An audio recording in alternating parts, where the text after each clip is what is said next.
Lewis soundly, actually. And again, Lewis has doubled up on his win total from last year. 152.5 to 124 and three quarters. Lewis had Gino and Lockett. That stack went off. And he ended up having a total of, what is that? Carry the four at the two, 52 points. Yeah, good job, Jordan. And then Eckler, 22 points. He's coming around. Alex had Brandon Cooks with 33, but only got 18 and 16 from Love and Pittman. Both of them still kind of treading water. Lewis is in the hunt for sure. Alex definitely is. But kind of surprised that Lewis has really been coming up strong recently. I think that's due to Eckler finally being back, huh? Yeah, I agree. His team had definitely started to put up some wins. You were congratulating his second, his third. Now he's on his fourth win. Yeah. And we're talking Eckler scoring over 20 points the past three games. So you're right. There is a direct correlation to his team doing well and Eckler doing well. So it's good. And these guys that he's held on to. So right, a lot of it that what we go through the season is talent evaluation, player, team management, and he's happened to hold on to the guys that can score points, and they're Yep. they're they're getting it done here late in the season. They weren't doing it early in the season, so you're right. He's done a pretty good job with team management, I would say, and it's paying off. Yeah, and yeah, looking even into the next game, which was myself and Joel, we were both sitting pretty good at 6-3 heading in. I took the win 175.5 to 145. Both our teams look pretty good. Mine came out on top this time. I had Keenan Allen go off for 41. Gibbs continues his tear at 29. Then I got McBride and Goff going off for me at 24 as well. Joel took ASB with 30 points, Burrow 25, and Javante 20. So just couldn't get over the hump. Hey, I'll take 175 every single week because I'll probably win 9 out of 10 times if I get that right. Oh yeah, oh yeah, definitely one of the highest scoring this week. You're sitting pretty at 7-3, and you've done pretty good for yourself with waiver wire pickups and very few trades, but the ones that you've made have pretty much worked in your favor. So, good job with that so far. I'm trying, man. That's all you can do. Give it the old college try, right? Yeah. Sitting at 7-3 as well. Hector over Sam 169 and 0.75 over 133. Sam's having a rough season so far. Not totally over yet, but the best he can do is 500, 7-7. Could get him Mhm. into the playoffs depending on how it shakes out, but it's looking scarce. Hector had Lamb go off of 42. We were just talking about him. Hawkinson, we talked about 33 and three quarters. Noah Brown, Hey. nice start, 25 points. And Sam, I mean, he had Dak for the stack, and Dak actually had 46. It was kind of a Mhm. cross game stack there, unfortunately, worked against him. Foreman, 19. That was a good pickup, but he's going to be getting back to backup duties once Herbert comes back, I think. And Mhm. then Sutton gave him 17 points. Two teams going opposite directions here. Yeah, 100%. One thing I want to point out, I guess, on Sam's team was, hey, Devin Singletary, 30 carries, 150 yards. Where the hell that come from? It came from finally the running game getting going on the Houston offense, which they've been passing a lot, haven't gotten much. Pierce hasn't been lighting it up, even though he's been getting hit in the backfield so much. But Singletary was brought over for a reason. They chose to bring him. He chose to go there. You kind of figured he'd be game planned in sooner or later. Yeah, agreed. Good for them. This is all Texans, dude. So we're talking a Texans on his bench, and then what's his name? Hector's gonna pretty much ride CJ Stroud in that Noah Brown stack the rest of the season. Yeah, probably so. And then we had you and Jeff here, almost Hey, bringing up the rear. This is a last place preview here, quite nice. potentially here. Gus took it 78 to 70 and a quarter. Gus improves to an outstanding 2 wins on the year. Jeff falls to 9 losses on the year. Uh, Gus, you had high scores from Jalen Warren. You had Kyler get 18, Trenton Irwin. I mean, Trenton Irwin, I had to look up who the hell he was. I didn't even remember who the hell he was. But hey, you scored 78 points and got a win. That's quite remarkable there. The only team he could have done it against pretty much was Jeff, and lucky you. Jeff had Walker get 22 and Lamar and Jacobs get 14 each. So you all will most likely be in the loser bracket, but there's still things to play for. So reasons for you to, like, you made some good trades at the end there, trying to hopefully have a good end to your year, right? Yeah, third time I flipped the roster, and we're still kind of dealing with the similar results. Good news, we get our second win, so I guess something to cheer for this week. But I think what kind of started all this, I don't want to say going sideways, is Michael Thomas throwing that brick through that guy's car. And then kind of, I think Jeff kind of had a feeling how this was going to go, right? Because, like, for me and Jeff, we've had very similar seasons. I think he has probably a slightly better team than me because he had AJ Brown on a bye, and Dallas Goddard is done, but AJ Brown on a bye week. So his team looks a little bit better on paper than mine's. So, but we've dealt with pretty much the same thing, just freaking losing to everybody and their mama. Mm. We just have done it in different ways. I've traded my team 3 times over. He's pretty much kept his team. But you have a feeling when you hear one stupid piece of news, and for me, it's been injured. It's gonna go sideways, right? So for him, unfortunately, it was that stupid brick going through the window, and he knew it was just off to a terrible start. Yep. Yeah, just kind of continuing the same trend, and that's rough. And someone else continuing trends, but in the opposite direction is Carlos. I mentioned it earlier. He won over Manny. Big game, 168 to 127.5. He got 230 burgers, 32 from J Herb, and B Rob got him 30. Mike Evans got him 27. And then Manny, he didn't have a bad game. I mean, he still scored about league average, but Chase and Dobbs getting 27 each, and then Monty getting 24 just wasn't enough. So Manny doesn't get the win. His team is still looking good, tied for first in the division. But Carlos, man, he's still going lights out. It really makes you wonder.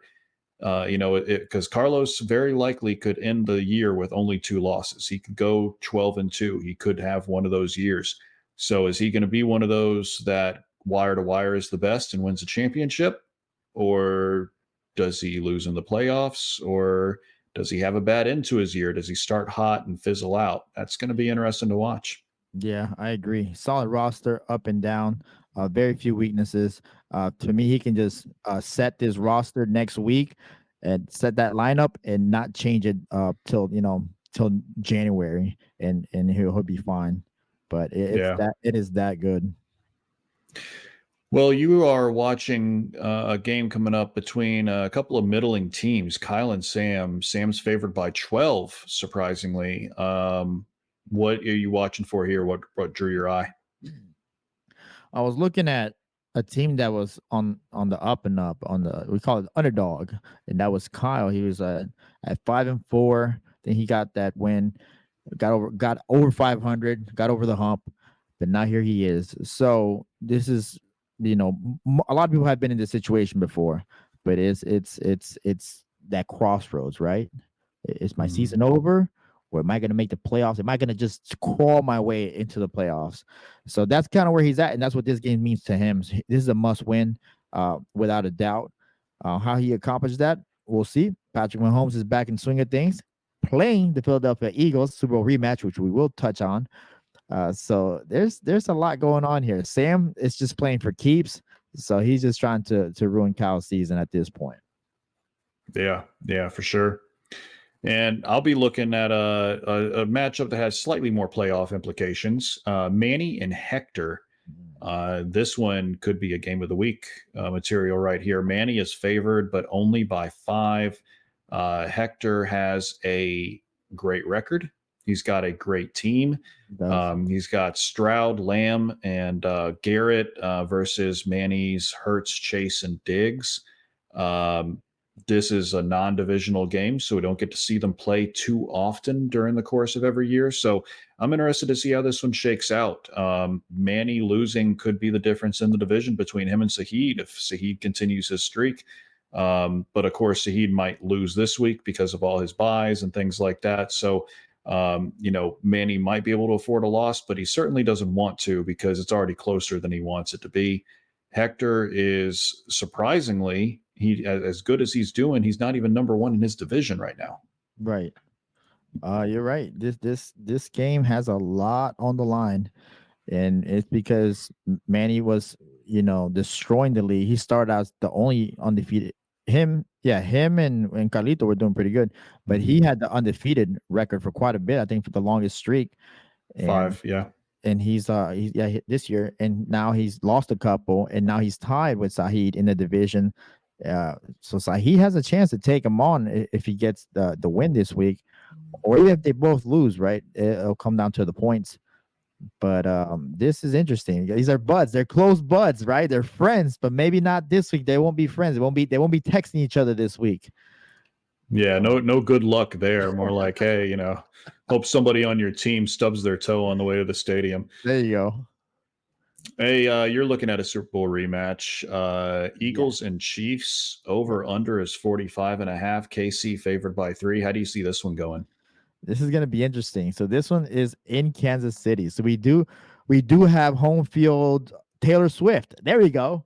Taylor Swift. You get something to look forward to, Jordan. Yes, and Taylor Swift will be on both sides of the ball or Kelsey and Swift, actually. I'm sorry. Kelsey and Swift for the Chiefs, and then you got Jason Kelsey and Swift for the Eagles. So it's going to be it'll be a Kelsey Swift Bowl. It's on Monday Night Football, and I'm excited for it. Finally, a good Monday night game. I mean, this is a good Monday night game this past week, but on paper, you didn't really care as much. But this will be interesting, man. I can't wait for this one. Who's winning? The winner of this game is winning the Super Bowl. Are we going that far or not yet? No, I won't say that. I do think the Eagles take it. I think that it's about time for some of the Chiefs' flaws to catch up with them a little bit. Ooh. The Chiefs' loss to the Broncos was more for Pat Mahomes being sick and some crappy weather. So I Right. won't, really look at that as a telltale sign right there. But I think the Eagles will play well enough to take this one. I wouldn't be surprised at the upset. I still think they will go deep in the playoffs. But if I had to say right now who I think is going to make it, I think the Chiefs definitely could and probably will make it on the AFC side. I Mm-hmm. think the dark horse on that end, though, will be Baltimore. I think they have a Yeah, Baltimore's good. ridiculously good defense. On the NFC side, I still think the 49ers are going to take it. I can see that. I can see that. So we won't break down too much of what's going to happen. We'll just break it down after it happens. Just a quick question, a little quick tidbit. If Okay. you're Andy Reid or if you're Sirianni, how much do you pull back? Play calling, scheme, or whatever things that you might do in the Super Bowl versus just go out there and just show everything, do everything. I don't think you change much at all. You're trying to win a game. Are you going to pull out that one gotta have it, trick play? Right. No, those teams are too good to not need trick plays. It's going to come down to execution. And, are they going to play each other different possibly later on? They could, but it's not like this is the '07, Pats versus the Giants, the Pats cared about the game. The Giants didn't game plan, and the Giants realized they weren't as far away from the Patriots' talent as they thought. There's a lot of games in between now and then, and they both are playing to get better seeding. So I think they play this as normal. Could they meet in the Super Bowl? Yeah, they could. That'd be very interesting, but I don't think that it's they'll both look back at this game and make adjustments. So it's going to end up being net neutral, I think. Okay. And I'll be looking at a game here too. I'm looking at the Raiders and Dolphins. I want to see how the Raiders do in Miami with Antonio Pierce as their interim coach. Oh They got kind of yeah. a new mentality. Um, and I'll call this. This is, I don't know what we want to call this, for this anything new or anything to try. And I could be totally wrong. But I was surprised that Miami is favored by 12 in this game, and it's a 47.5 over under. So they're expecting some points to be scored. I think that the Raiders make it a lot closer. I don't think the Raiders win it, but I think they cover at the very least. Yeah, the mentality, you can see a mentality shift in their last game, just defensive wise. Pierce was a beast back in his day, so he's kind of instilling some of that into his team. It's just cool to see teams, right, that were just going just such one way, or you've known them as a one offensive scheme, and then all of a sudden midway through the season they look totally different with just change of one guy at the helm. It's just crazy. Hmm. But that's kind of what we have going on with Antonio Pierce. So what he's gonna focus on, what he's gonna instill on, how he's gonna slow down Tyreek Hill. I'm curious to see how he's gonna do that. You don't. You don't. You can't because because Tyreek Hill plays against human beings and he's not a human being. So No, unless he's you have a not. non-human that can cover him, you're screwed. But hey, man, right before we get out of here, Let's do it. let's just get your thoughts. What I mean, right now, looking at the playoff seedings in the NFL, we kind of talked about what it's looking like going forward. Right now, the top two seeds on each side are the Chiefs and the Eagles, Right. like you showed there. So on the AFC, you got the 2 seed is the Ravens, you got the 3 seed is the Jaguars, the 4 seed is the Dolphins, and then so you would end up having the Texans at the Ravens, the Browns at the Jags, the Steelers at the Dolphins. On the NFC side, you have, besides the Eagles at the top, you would have the 7 seed Vikings at the 2 seed Lions. Mm-hmm. You'd have the 6 seed Cowboys versus their nemesis, the 3 seed 49ers. Oof. And then the Seahawks at 5 playing the Saints at 4. Any thoughts? What draws your eye? What do you see there right now that piques your interest? I see some good games. I see some fun games. If this holds, true the way it is, you got what the Cowboys playing the Lions potentially. That could be really fun. A lot of passing, a lot of offense. Which usually in the playoffs you see more heavy emphasis or more focus on the defense. So same thing with Baltimore here, potentially being having to face. What we got the Texans, right? 2-7. Texans would be. Oh, are you talking about it potentially in the playoffs? Yeah. Yeah, it would be 2-7. So the Texans versus the Ravens. So Texans versus Ravens, man, to have CJ Stroud in his first playoff game as a rookie versus Lamar Jackson, It's who's that been Baltimore defense. the Baltimore defense. You're right. So Lamar has struggled in the playoffs, but the Ravens defense, there's some top Super Bowl contending defenses this year. Chiefs, Ravens, 49ers. You got to be careful with these teams. Even the Texans are starting to turn around. The Browns, I mean, we were talking about the Brown season being over. They're still here as a 6th seed, and they have one of the top 5 defenses in the NFL. Yeah, man. And it's very weird to me because I think that when it comes down to it on the AFC side, it's going to come down to more defense. Yeah. And on the NFC side, it's going to come down to more offense. Right. And I think it's going to be opposite of why, because in the AFC, you've had such this balance of power with so many good QBs, Patrick Mahomes, that the defense has had to ramp up. So the defenses, I think, will be the ones to balance that out and have to figure out. And the KC Chiefs have been playing great defense as well. But then you look at the NFC side, and because there have been some good defenses that have been coming, the 49ers, the Eagles, the offenses have had to take a step up here as well. So it's going to be interesting to see what happens. I think it would just be insanely awesome. And I know that it probably won't, but man, would it be cool to see the Lions make the Super Bowl. I would love to see the Lions make the Super Bowl. I don't think it's going to happen, but that would be interesting. And, on the AFC side, I would like to see the Dolphins maybe get in there. I think so because it's too. been so long. The Dolphins and the Lions would make for a hell of a fun Super Bowl. Yeah, I could totally see that. I wouldn't mind that. I wouldn't mind the Vikings making some noise in the playoffs there with your boy, your new favorite player, Josh Dobbs. Hey, I'm telling you, man, when your head's smooth like that, so is your play. I bet. Well, that is about it for us. Week 10 in the books. That means there's only 4 weeks left of our regular season. Trade deadline is up. Keep an eye on the waivers, set your lineups, and good luck the rest of the way, everybody. Yeah, man. Peace. Peace.